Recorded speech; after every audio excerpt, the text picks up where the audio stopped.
नमस्कार दोस्तों, मैं हूं दिनेश केवरा। बहुत बहुत स्वागत है आपका इंडिया इंटरनेशनल के इस प्रोग्राम के अंदर। दोस्तों, इंडियन एयरफोर्स के स्क्वाड्रन के अंदर लगातार कमी आती जा रही है। एक किस्म से इमरजेंसी वाली सिचुएशन आ गई है। हार्डली 28 स्क्वाड्रन्स बचे हैं। थे तो 30-31, लेकिन उसमें भी 2 स्क्वाड्रन जो मिग 21 के जंक पड़े हुए थे उनको भी रिटायर घोषित कर दिया गया कुछ महीने पहले। ईरान का काउंटडाउन शुरू हो चुका है। लंदन में तो उसके नए झंडे भी आ गए हैं। उनकी एम्बेसी के सामने भी प्रदर्शन हुए हैं और सैकड़ों लोगों की मौत हो गई है। कुछ एस्टीमेट 200 से ज़्यादा बता रहे हैं, कुछ एस्टीमेट 100 और 150 के बीच में बता रहे हैं जो मौतें हुई हैं। लेकिन ऐसा लग रहा है कि अब शायद फाइनल काउंटडाउन शुरू हो रहा है। सबसे पहले आज खबर करेंगे कि इंडिया के जो एयरफोर्स की जो हालत है अब धीरे धीरे थोड़ी कमज़ोरी में आ रही है और हार्डली 28 स्क्वाड्रन बचे हैं। 28 स्क्वाड्रन के अंदर भी करीब 4-5 स्क्वाड्रन तो ऐसे हैं जो लड़ने काबिल नहीं है, जो कि जगुआर के हैं और वो सिर्फ ट्रेनिंग के अंदर यूज़ किए जाते हैं। और इसके अलावा जो सुखोई के भी सारे विमान हैं वो भी सब पुराने हो चुके हैं इस टाइम। साथ में मिराज 2000 के जो स्क्वाड्रन्स हैं वो भी पुराने हो चुके हैं। ले दे के सिर्फ 2 ही स्क्वाड्रन ऐसे हैं राफेल के, उसमें से भी कुछ गिरे हैं, पता नहीं कितने गिरे हैं ऑपरेशन सिंदूर में। तो ले दे के हमारे पास जो एक फाइटर स्ट्रेंथ है वो काफ़ी हद तक डाउन हो चुकी है। हमें कम से कम नहीं तो 42.5 स्क्वाड्रन चाहिए चाइना और पाकिस्तान से एक साथ लड़ने के लिए।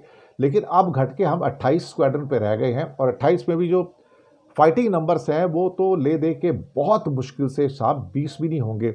बल्कि कई एस्टीमेट जो कई प्रोग्राम में देखें जो बहुत सीरियस एनालिस्ट हैं वो कहते हैं एट ए टाइम आप अभी अगर जंग हो जाए या 6 महीने में जंग हो जाए तो हम 15-16 स्क्वाड्रन से ऊपर जो फाइटिंग स्क्वाड्रन्स हैं हम खड़े नहीं कर सकते। यानी कि बाकी जो 12-13 स्क्वाड्रन्स हैं वो सिर्फ और सिर्फ शो केस करने के लिए हैं, अपने आप को दिखाने के लिए हैं, या फिर ट्रेनिंग में यूज़ होते हैं या वो पीछे रहेंगे क्योंकि वो इतने मॉडर्न नहीं है वो। अब बीच में बहुत लंबे समय से बात हो रही थी 114 विमान खरीदने, लेकिन हम कोई डिसीजन नहीं ले पाते। हमारा काम ही डिसीजन लेना नहीं है, तो क्या करा जाए अल्टीमेटली। अब एक्विजिशन को अब फिर से प्रोसेस स्टार्ट होगा, फिर से राफेल से बात की जाएगी। मैक्रो साहब भारत आ रहे हैं और फिर से कुछ और स्क्वाड्रन लेने की बात हो रही है। मुझे लगता है कि हर गुजरते साल के साथ हमारी संख्या बल जो है कम हो रहा है और मोदी के आने के बाद इंडियन एयरफोर्स के अंदर जो कमज़ोरी है वो बहुत ज़्यादा हो गई है। अगर हम 28 स्क्वाड्रन पे जुड़े हैं और चाइना के पास तो मुझे लगता है कि आज हमारे टोटल जो उनके स्टेल्थ फाइटर्स हैं चेंगडू 20 वही 500-600 हो चुके हैं, तो हम तो कहीं ठहरते नहीं चाइना के सामने। हमारे हालात तो इस किस्म के हैं।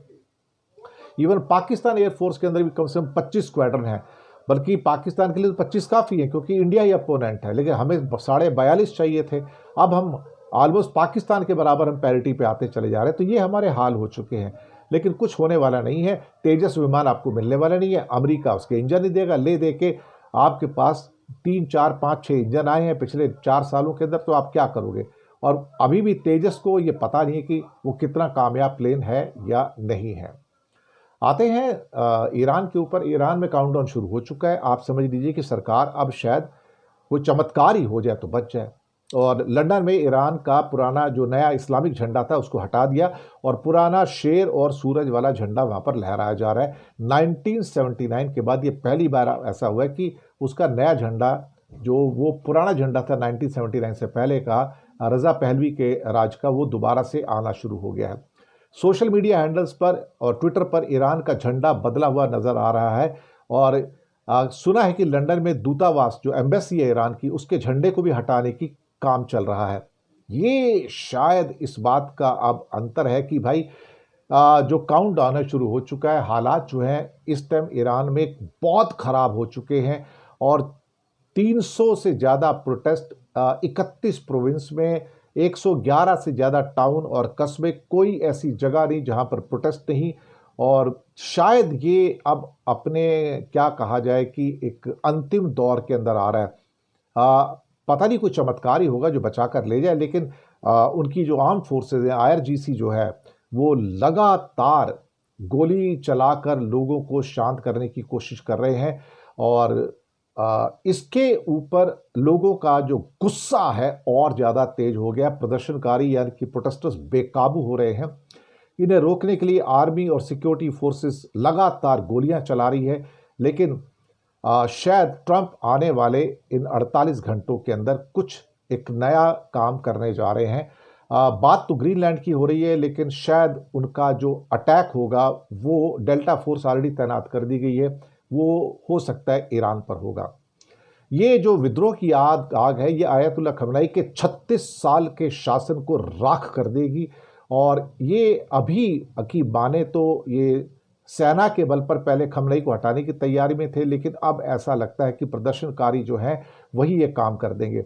10 सरकारी इमारतों को आग के हवाले कर दिया गया है।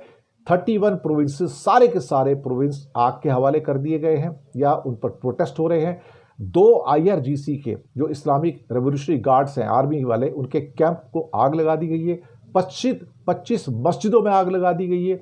26 बैंकों को लूट लिया गया है। खमेनी के जवान अब लोगों के गुस्से को काबू नहीं कर पा रहे हैं। सैकड़ों लोग हॉस्पिटल में गोलीबारी में भर्ती होकर इस समय हॉस्पिटल्स में हैं।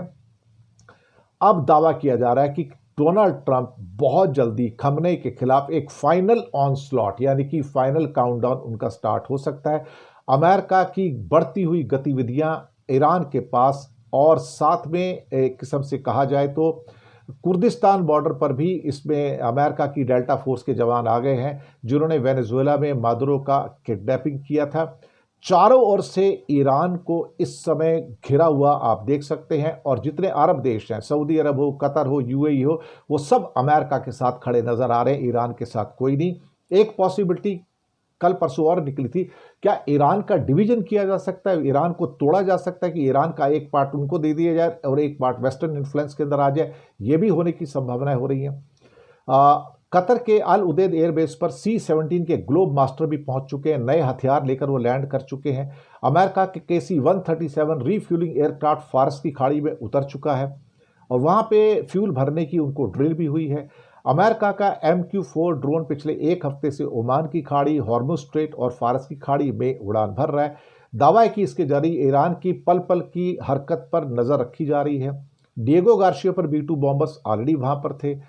अब यहां पर जो चीजें निकल कर आई हैं, अब मुझे लगता है कि ट्रंप शायद एक कमजोर कड़ी जो होगी ईरान की, वहां पर अटैक करेंगे। और जो कमजोर कड़ी में जब अटैक होगा, इसका मतलब कि उनके सैनिक शायद जमीन पर ना उतरे, लेकिन यहां वहां जहां चोट मारेंगे वो चोट बहुत गहरी होगी। और ये चोट हो सकता है कि ईरानियन आर्मी या सिक्योरिटी फोर्सेस के जो सेंटर्स हैं या IRGC के सेंटर्स हैं, वहां पर भारी बमबारी हो सकती है।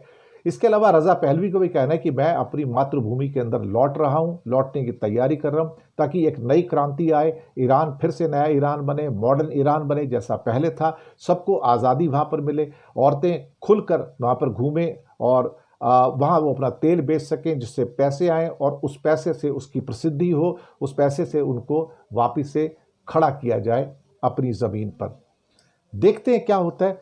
लेकिन अब कुछ लोग तो यहाँ भी कह रहे हैं जो खमेनी के करीबी हैं, जिसमें हसन रहीमपुर अज़गादी हैं, वो कहते हैं कि डोनाल्ड ट्रंप को खमेनी को पकड़ना चाहिए इस समय, जैसे उन्होंने निकोलस मादुरो को पकड़ा था। लेकिन ईरान इस समय बहुत खतरनाक मोड़ पर है, कोई चमत्कार ही उसको बचा पाए तो बचा पाए। चैनल को सब्सक्राइब कीजिएगा, हो सके तो छोटी छोटी आर्थिक मदद कर सकते हैं। नीचे हमने आपके लिए UPI नंबर और बैंक अकाउंट नंबर दोनों दिए हैं। किसी एक को चुनकर छोटी सी मदद करेंगे तो अच्छी पत्रकारिता को बचाने में आप हमारे सहयोगी भी बनेंगे। धन्यवाद आप सबका।